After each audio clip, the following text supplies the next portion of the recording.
Welcome to Eldoreschess. Today I'm going to talk about the Danish Gambit. It is a gambit that I don't play myself because I'm not a big fan of gambits except Evans Gambit or maybe Smith Mora. Um, Here we have the position of the Danish Gambit. So white plays pawn to e4, black plays pawn to e5. White plays pawn to d4, going for the center. It's called center game in chess. That's the opening of the. That's the name of the opening. Black takes, and now white plays a move that makes the Danish pawn to c3.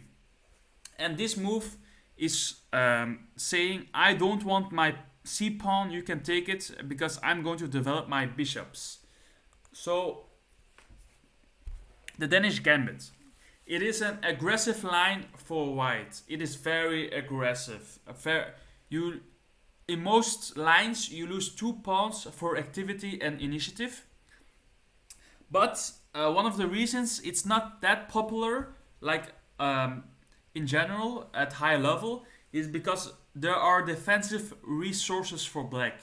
So it has a it you can easily decline it, and it's not like the Evans Gambit in my opinion, where even though you can study like defensive lines and you will be very okay, but maybe in the Evans Gambit it's always a little bit more difficult. I would recommend it to players that like to play aggressive and that don't care about material. I would recommend it. I would also recommend, if you play this opening, play center game, play Scotch game. Scotch game is one of my favorite openings, maybe my favorite openings, because you get a lot of open positions, and it catches a lot of e4, e5 plays off guard. And it has a lot of similar structures. Like in the Scotch game, you have the Goreng Gambit or the Scotch Gambit, and they're very similar to the Danish Gambit. I would recommend to play it in bullet, blitz, rapid chess, but less in classical, because in classical, if your opponent defends very well, you will be in endgame down 2 pawns on the queen side, and it will be very hard to go for a draw. You're probably going to lose the game if you play against someone again with 2 pawns less after losing all your initiative. Do not play this against Danish players and old players. So some Danish players, with Danish I mean not the people from Danish, people that play it a lot.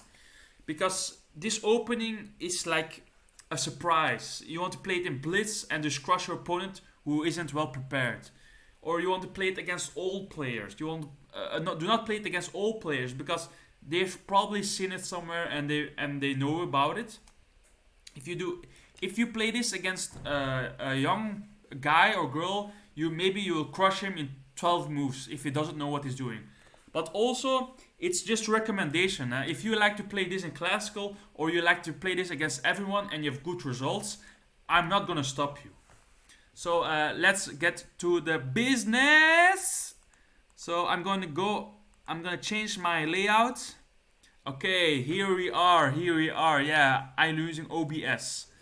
Okay, let's start with the beginning. So, e4. I'm gonna change my screen a little bit bigger for the people.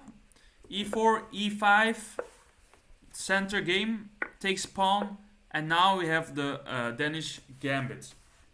Now, most white players, no, most people will take the pawn. It's in the database.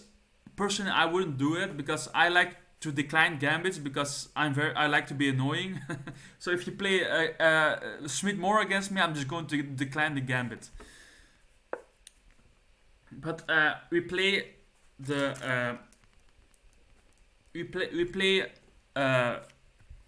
bishop to c4 is the most common way to play for white, and it holds with ID because black is also, if they're gonna take 1 pawn, they're gonna take 2 pawns.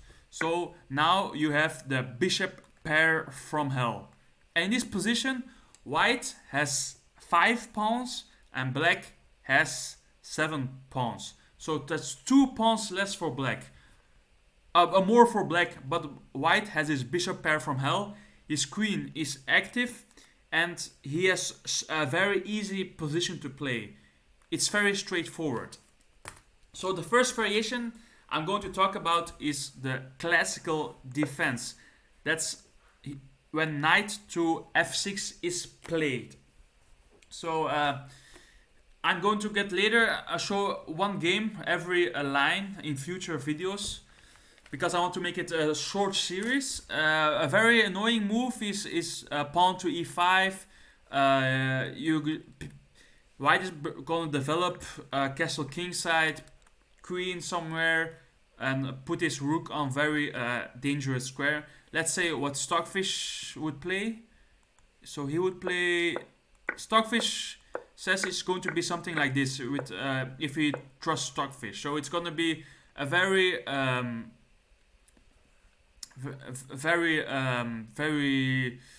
in structures, in most structures you're always gonna see black with a lot of queenside pawns. So typical idea for black is just to storm the queenside with pawns in the endgame. But we can see black doesn't. Stockfish likes his position already with black, so that's the dangerous side of playing the Danish Gambit. But then we go to another response that you see a lot. The most common response, which I find really weird, actually, like insane. Like a lot of people, they play this move, the Copenhagen defense. So is it good? Yes, but in my opinion, it's not. It's good, but it's also you don't see a lot of people play it because if it's very dangerous, and I will show you why. But I'm also going to show you in later games. So typical idea is knight c3, knight f6, and white is going to play knight to e2. And I know from past experience, from seeing a lot of games, from studying this opening, do not, never go for the third pawn. Like 2 pawns is enough. Like you don't need 3 pawns in the opening. Like seriously, you don't have to be super. You can be greedy, but don't be too greedy. Because after this position, white, in my opinion, has already won the game. Like it's also statistically, white wins 80% in this game, maybe 90%, because it is very you're going to be so behind development, and there's a lot of games where they put their queen out and it looks like you can defend, but it's going to be torture. In this position, it's already lost for black with perfect play, but for a human, it's already impossible in my opinion. Like you have to be so precise. Even with 5 hours, even if you're Grishuk, this is insane to just take another pawn. Because white is going to castle, and it's going to be, I will show you in a later video with the Copenhagen line. I'm going to show you a game where black is crushed, and it's very common that black gets crushed in the Copenhagen if he takes the pawn. Now we go to the Sorensen defense. And there's 3 decline versions I want to show you, and those 3 decline versions are the reason why the Copenhagen defense is maybe not that popular.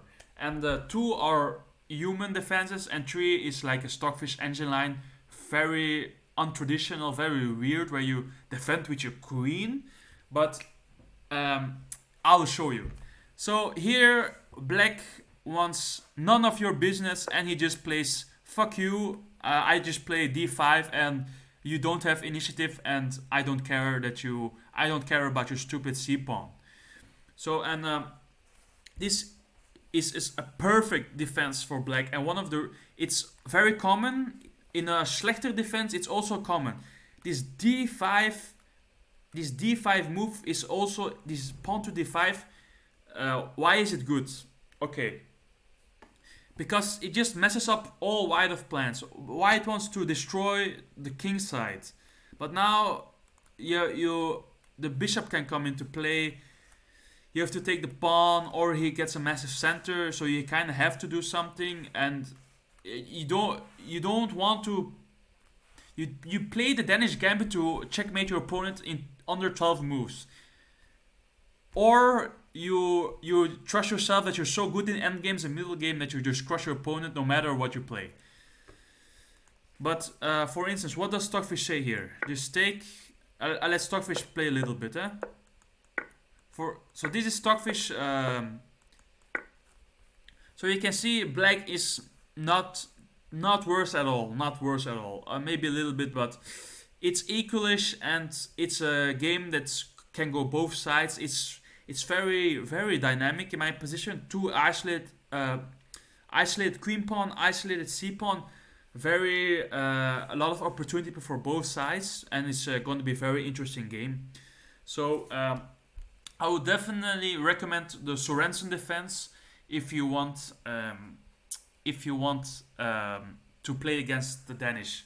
But I have another defense which is even more fun for black, because it's like giving your opponent a gambit but then declining it at the end.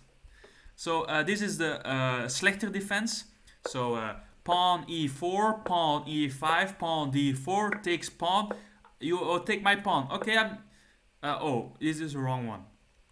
So black is going to accept the gambit, and then white is going to say, aha, yes, he's going to play something, and I'm going to win the game with my two bishops.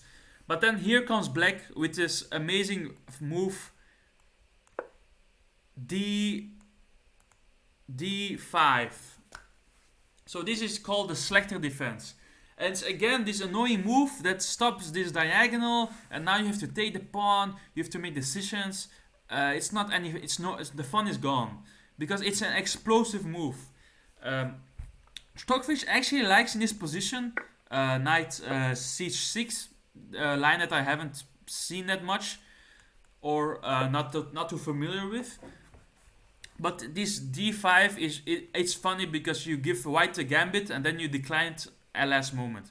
And if you know what you're doing, in this line, I think you're better with black because you're prepared, and white is down a pawn, and it's just an easy game.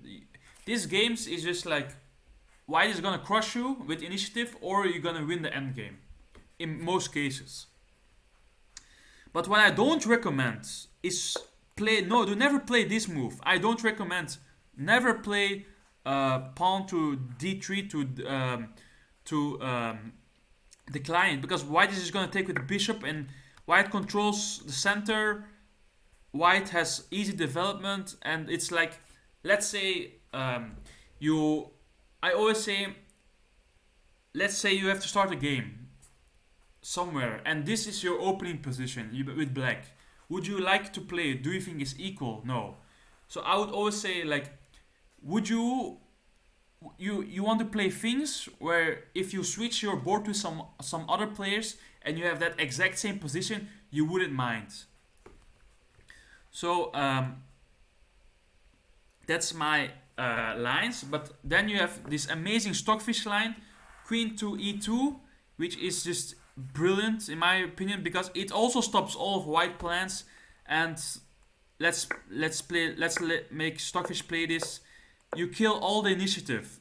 Like, if you play pawn to c3, black's first move for Stockfish is queen e2, and it is a very weird defense, because you learned in chess never to develop your queen first. But in this case, you kind of have to take the pawn, and you kind of have to play this. You don't really have a choice, because all other options are with check, and it's not that great for white. So this queen to e2, if you're lazy, and if you're really lazy, just learn the queen e2 line from Stockfish if you want to decline the Danish Gambit. Thank you for watching, and I hope you see you later.